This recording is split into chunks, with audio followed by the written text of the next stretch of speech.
தெற்காசியாவில் 70 வயதை கடந்த முதியோரிடையே வயிற்றுப்போக்கு மரணங்கள் அதிகமாக இருப்பதாக ஆய்வு முடிவுகள் வெளியாகியுள்ளன. உலகளவில் வயிற்றுப்போக்கினால் ஏற்படும் மரணங்களின் எண்ணிக்கை 1990 29 லட்சத்திலிருந்து 2021 12 லட்சமாக குறைந்துவிட்டது. ஆனால் தெற்காசிய நாடுகளில் 70 வயதை கடந்த முதியவர்களில் 1,476,000 பேர் வயிற்றுப்போக்கின் காரணமாக உயிரிழக்கின்றனர்.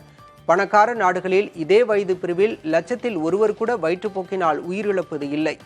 வயிற்றுப்போக்கு மரணங்களை தடுப்பதற்கான திட்டங்களும் நடவடிக்கைகளும் உலக அளவில் சீரான முறையில் செயல்படுத்தப்படவில்லை என்பதையே இந்த ஆய்வு முடிவுகள் காட்டுகின்றன.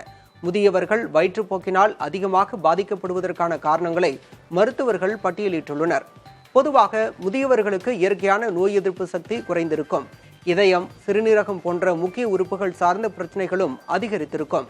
இந்த பிரச்சனைகளின் காரணமாக அவர்கள் குறைவாக நீர் அருந்தும் சூழல் ஏற்பட்டிருக்கும். இதனால் வயிற்றுப்போக்கின் போது உடலின் நீரிழப்பு கடுமையான பாதிப்புகளை ஏற்படுத்தும். மேலும் பல தெற்காசிய நாடுகளில் தூய்மையான குடிநீர், மருத்துவ சிகிச்சைகள் போன்றவை அனைவருக்கும் எளிதாக கிடைத்து விடுவதில்லை. இது போன்ற காரணங்களால் வயிற்றுப்போக்கு நோய் தெற்காசிய நாடுகளில் முதியவர்களின் உயிருக்கு ஆபத்து விளைவிப்பதாக மருத்துவர்கள் கூறுகின்றனர்.